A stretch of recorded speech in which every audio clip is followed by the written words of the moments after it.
Depressed, frustrated, sad, confused. You want answer. Let's talk.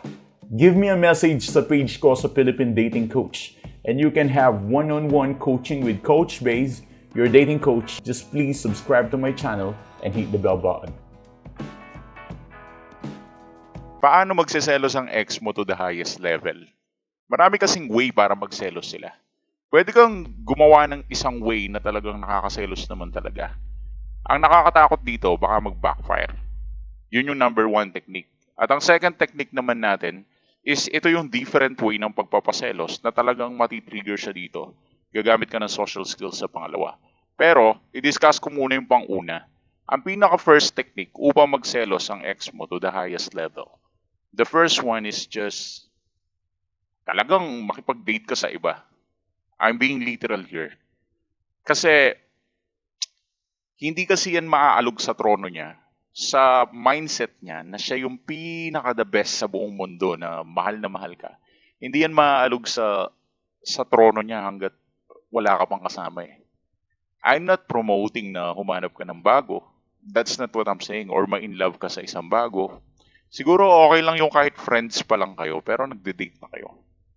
Malakas din tama niyan, maniwala ka sa akin. Maybe this is an old school strategy, pero kahit manood ka ng movie, makikita mo sa movie, effective yan eh. Mapapansin mo sa movie, isa yan sa mga nangyayari kapag biglang hindi niya daw mahal kuno yung main character, tapos yung biglang may nagka-crush dun sa main character, tapos nagkakagusto na rin siya. 'Di ba? So, it's a basic way ng pagpapaselos, pero effective. Ang problem dyan, kapag hindi ka marunong or hindi ka ganun kagaling sa psychological manipulation, baka mag-backfire yung game plan mo. Ang ibig ko sabihin na mag-backfire yung game plan mo, baka gawin din sa'yo yan ng ex mo. At, imbis na ang ex mo ang mabiter at ma-insecure, ang ending, ikaw yung nabiter at ikaw din yung na-insecure.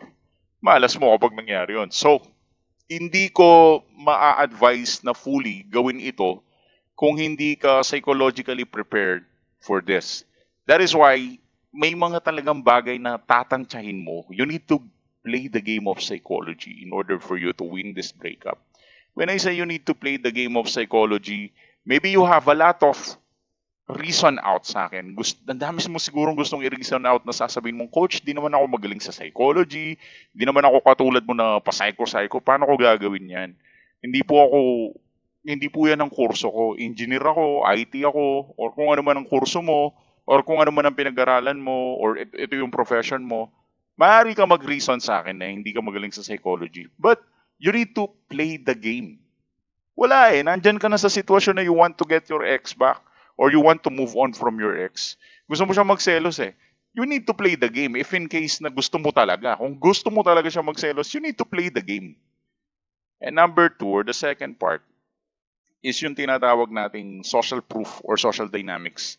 So, pinaka-trigger kasi sa ex mo para bumaligtad yung sikmura niya. Eto napakaganda nito. Pinaka-trigger sa ex mo para bumaligtad yung sikmura niya is yung maramdaman niya na hindi na siya special sa mundo mo. Outcast na siya. FOMO. Kailangan niya maramdaman yun. Dahil once na na-feel niya na hindi na siya special sa mundo mo, trigger regret yun eh, di ba? Matitrigger siya sa pagsisisi niya. And now, kapag nararamdaman yun, he wants or she wants validation from you.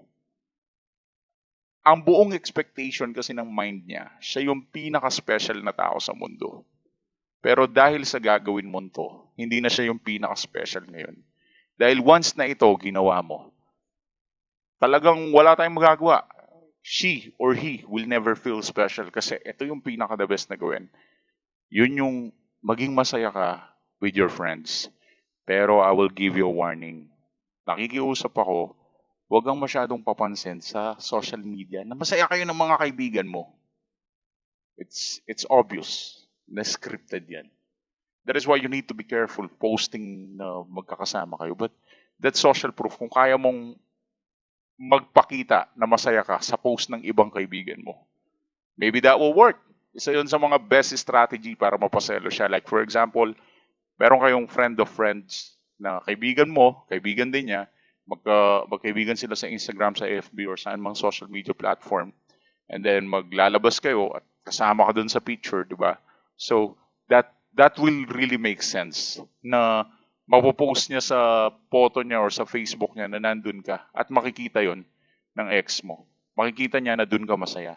Doon niya mapifeel na parang wala kang naramdaman, hindi ka special. This is very effective. At kung gusto mong paselosin ng ex mo in that way, I advise manahimik ka muna sa social media.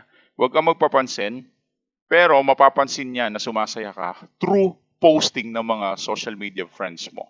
But for more manipulation or psychological technique to get your ex back strategy, I'm committed to a one-on-one coaching if you want. Walang problema dun. Give us a message sa page namin sa Philippine Dating Coach. I'll wait you there. Thanks for watching.